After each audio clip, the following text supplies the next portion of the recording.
I have the honor of introducing our next guest. I don't know that you've met her yet, but her name is Michelle Keys. And so I'd like to welcome her to the stage to speak to you about what's going on with the Keys ingredients. A long time ago in China, there was a beautiful, beautiful empire. It was filled with flowers and trees and plants. And everyone in the kingdom was happy. It smelled like perfume in the air. The emperor himself tended to his own garden every day. But this emperor was getting older, and he needed to find himself a successor. So he decided, rather than he decide, he was going to let all of the trees, flowers, and plants decide. So a proclamation went out to the entire land and inviting all of the children to come and meet with him. The parents and the children were overwhelmed with excitement, hoping they would be chosen. So as he gathered the children, he gifted them each a seed. And he said to them, in 1 year's time, whomever can show me their best work will be my successor. And he sent them off. There was one young man in the crowd who was so excited. His name was Ping, and he could grow flowers as if it were magic. He was sure he would be the next successor. So he went home and he took his seed and he planted it in his pot. And he tended to it and he watered it, and nothing happened. So he repotted it in richer soil in a bigger pot, watered it. 2 more weeks passed, nothing happened. After those weeks turned into months, months turned into that year, all he had was an empty pot. He was very discouraged, but the year was up, and all of the children dressed in their best clothes were rushing to the palace to meet the emperor. And Ping was there hanging his head in despair. As the kids walked by, they said, "Couldn't you even grow a flower? I thought you could garden." Ping tried to defend himself, but he didn't have any words. His father overheard him trying to make himself feel better and said, "Ping, did you do your best?" Ping said, "Yes." He said, "Then this is what you must present." So off he went to the palace with the other children, and the emperor stood there looking at all of the children. Big smile, beautiful plants. And then he came to Ping and he said, "What have you brought me? An empty pot?" And Ping burst into tears. He said, "I tried my best. I did everything I knew to do. I watered it. I tended to it. The seed would not grow." And a big smile came across the emperor's face. And he said, "I found him. I found my successor." He told the other children, I don't know where you got the plants that you brought me today, for all the seeds I gave you last year were cooked. And this boy is the only one with enough courage to bring me the empty truth. It's a great story, and it ends very well for Ping. I'd like you to picture it a little differently. Could you possibly see it through the lens of his father? My heart sank for this man as he watched his son walk away with this empty pot, knowing he's going into adversity. It reminds me very much of a time in my life where my son faced adversity, and there was nothing I could do to prevent it. Back in 2007, my husband and I, Kevin, were raising 2 very, very busy kids. My son Carson was only 3 at the time. My daughter Isabella was 1. And in the spring, Carson started not feeling so well. He started having stomach aches, and he was really tired, always congested. Our visits to the park turned into visits to the pediatrician. From there, we were referred to specialists, and the specialist recommended surgery, said that his adenoids needed to come out, and tubes be put in his ears, tonsils had to go as well. And we were reassured by our friends. They said, "Oh gosh, your son is going to feel so much better after this surgery."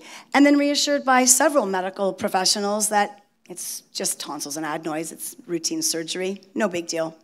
So there we were in the Conroe Medical Center, and we're just waiting. If you've ever had a loved one in surgery, you understand every minute feels like about an hour. This is how it felt for us.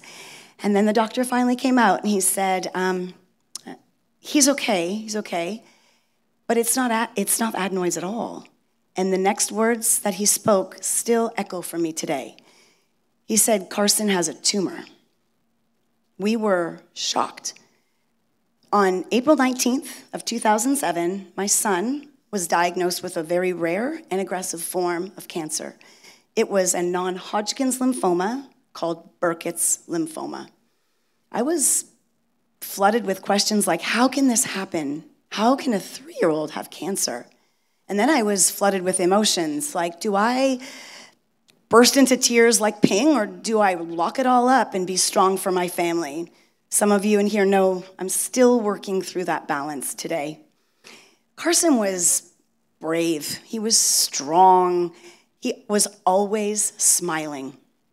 We referred to him as our big boy. But in preparation for this presentation, I went back through some things, and these were the shoes that he wore. So tiny. I did have a t-shirt of his up here, but it's gone. I was going to hold that up and show y'all. But he was super, there it is. Margaret, will you hold that up for me? It is super, super tiny, as we called him, our big boy. So tiny. So next step was we went to MD Anderson. We were admitted immediately to the ICU. You see, this tumor that was behind my son's nose was at any time could block his airway because the size of this tumor was doubling every day. It was very aggressive. We were told we were going to meet the best pediatric oncologist at MD Anderson of all places. His name was Dr. Ritter. He wore a bow tie, and all of the kids adored him. Sadly, my son's not the first one to be diagnosed with cancer, and he won't be the last. In this country, this year, 15,780 children between the ages of 0 and 19 will be diagnosed with cancer. That is 1 in every 285 children. I don't know about you, but when I grew up, before I heard my son had cancer, I knew one kid in my entire life that had cancer. Today, in an average graduating class, this means that 4 walking that stage will have had a cancer diagnosis. I'm here tonight because 1 is too many. If you just walk out the doors, you can go a mile in the other direction, and you'll see a hospital. You will see a children's hospital. And the focus is always the same: early detection. At the Keys Ingredients, we back it up. Our focus is prevention, and there's a huge difference. You see, early detection is focused on catching it early. Prevention is not catching it at all. I remember that people would tell me, you know, when you called with that news with Carson, I remember exactly where I was standing. Maybe some of you have had a similar experience. Just by a show of hands in this room, how many of you, yourselves, a child, a loved one, how many of you know someone who has cancer? Okay, guys, look around the room. Please keep your hands up. I'm going to give you 2 options. So the first, I'm going to review your options, and then you're going to put your hands down. So the first one would be choosing early detection, and the second one would be choosing prevention. So by the show of hands, put your hand down if you would choose early detection, and put your hand down now if you would choose prevention. I completely agree. There's a misconception about cancer. People think you get cancer and then you get sick. The truth is, you get sick first. You become immune compromised, immune suppressed. Then you get cancer. I'm not going to tell you anything you don't know when I tell you that processed food is a staple in this country. I may tell you something you don't know when I tell you that it is directly linked to disease. It is especially linked with cancer. In the British Medical Journal, they stated that a 10% increase in your diet of processed food increases your chances of getting cancer by 12%. A similar study out of the University of California at Irvine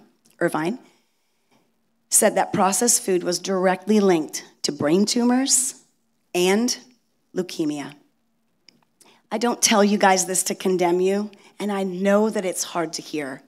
I tell you this to convict you, to spring you into action to make the change.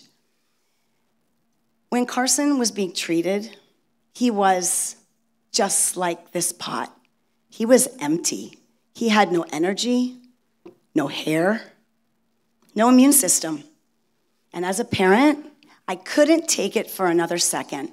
So I dove in and I started researching. And we cultivated a lush garden inside of him. We flooded his body with nutrient-dense whole foods. And we removed things that were going to be harmful. Because sometimes it's not about what you're putting in, it's what you're keeping out. This problem, this growing increase problem with cancer, is a huge problem. The solution requires change, and change is hard. I get that. But you don't have anybody making a change when you are fueling them with fear or fueling them with shame. We don't do that at the Keys Ingredients. In our kitchen, we never say we're fighting cancer. We always say we're healing from cancer. In this kitchen, we're healing from cancer. A very wise chiropractor once told me that you cannot fight and heal at the same time. It's physiologically impossible. You know, our approach is what wins our patients and our patients' families over. We take that good, better, and best approach thinking you can make just a little bit of a better choice in your very next meal. I want to give you an example of how I work with these kiddos. I have a lot of favorites. One of my favorites is Hayden, and his parents are here tonight. Hayden wasn't well enough to return to public school. He has leukemia. He's 7. If you guys have someone find his picture on your page, you can pass it around. He's adorable. So Hayden comes to us sometimes, and he works with our high school kids. He often puts them to shame. He's a great little chef. He's learned a lot. He came to me at kids camp. He came in one day, and he's like, hey, Miss Michelle, do you have some of those crackers? Sometimes I put out some minimally processed foods with some fruits and vegetables, but I made an observation.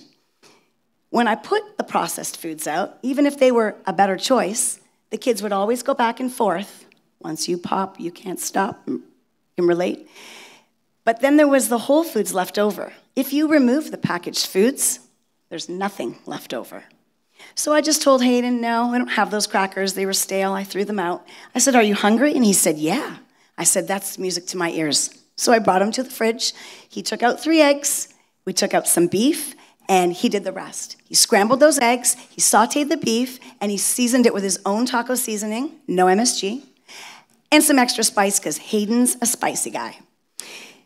He sat down, and he ate it all, and I think he enjoyed it because he made it himself. He felt empowered. Later, as the kids came in, we made some things, burgers and fries, and then they were allowed to taste. And Hayden said, can I take mine home? I said, of course. I said, what's going on? He said, I'm full. So I, the teacher that I am, slipped into the Socratic method, and I said, Hayden, do you know why you're full? And he was like, no. I said, well, I'll tell you. You ate 3 eggs, you ate beef, side of blueberries, no packages. I wanted him to believe that packages were like kindling in a fire, but the whole foods that he was eating was that big log that will keep burning from breakfast into lunch. Snacks were invented by the packaged food industry. So when I talk to the parents of my kids, they always say the same thing. They never considered diet and a diagnosis, not even on the same page. They didn't consider it in the same book. So in our kitchen, we provide healing meals, chemical-free. We serve it with love. We pray over our food. And when those patients are ready, they come back to us. And we teach them how to cultivate that lush, green, beautiful environment for their own systems to prevent a reoccurrence. So we are preventing cancer one step at a time. And we're inviting you tonight to join us in helping us do that. Thank you.